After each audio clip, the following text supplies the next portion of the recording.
Hello YouTube, my name is Corey Newman.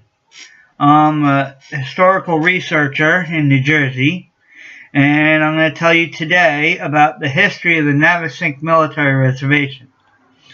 From the 1670s to 1942, Hartshorne family owned a large tract of land, originally amounting to 2,500 acres, that once encountered all of the prominent Highlands area of Middletown Township in Monmouth County, plus Sandy Hook. It was bounded on the south by the Navesink River, and on the north by Sandy Hook Bay, and on the east by the Atlantic Ocean. In 1854, Edward Minturn built an Italian-style mansion on the future site of the Navesink Military Reservation.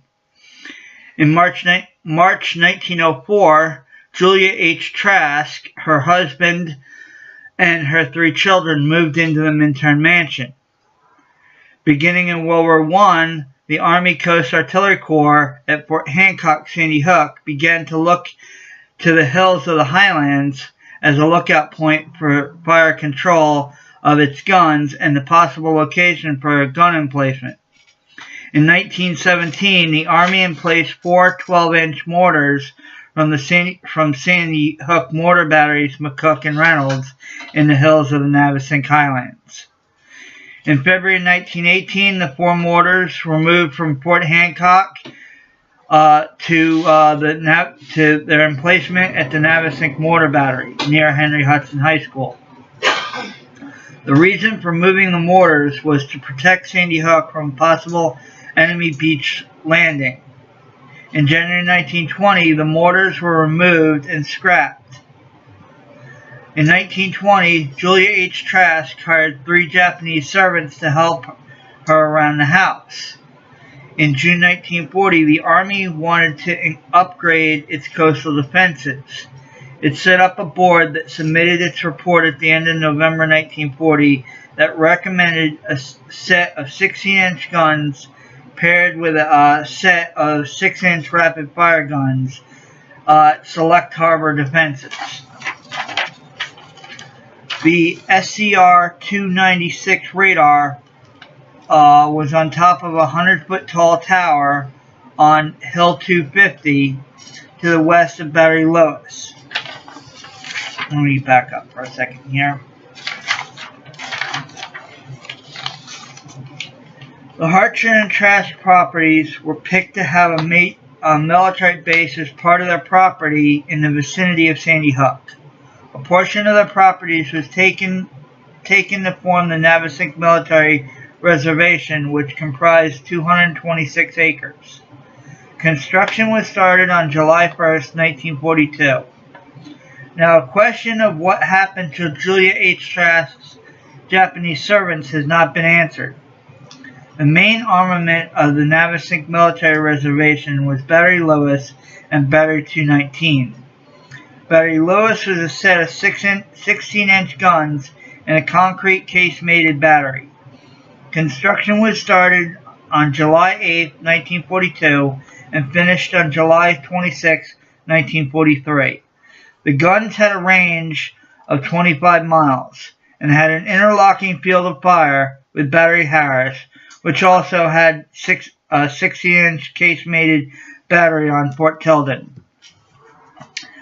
Battery Lewis was first listed as construction number 116 and later named for Colonel Isaac Newton Lewis.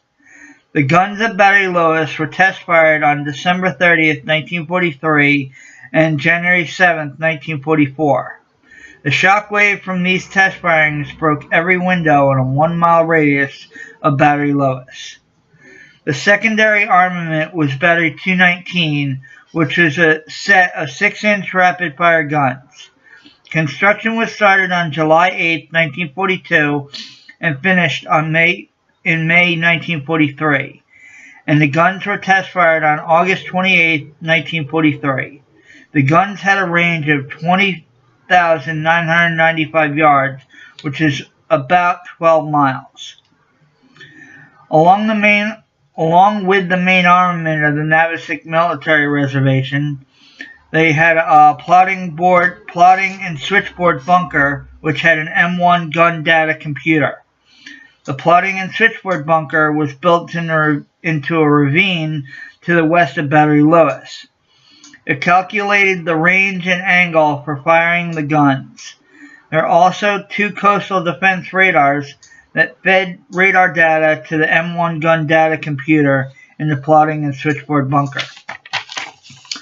The SCR-296 radar was a radar on top of a 100-foot tall tower on Hill 250 to the west of Battery Lewis. That was the main radar for Battery Lewis. The SCR-582 radar was the main radar for Battery 219 and was on top of a 25-foot tall tower on a hill on the Adair property next to the Navesink Military Reservation.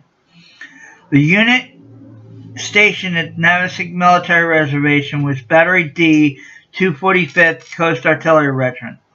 The 245th Coast Artillery Regiment was a New York National Guard unit that was activated to federal service in September 1940. There were 2 sections of barracks areas on the base. The barracks were 800 series built by the Army Corps of Engineers. There was also 6 37mm anti-aircraft guns on the Navesink Military Reservation that arrived in 1944 and a 60-inch searchlight. The 245th Coast Artillery Regiment was inactivated at the end of June 1946, and the guns were dismantled and cut up in November 1948.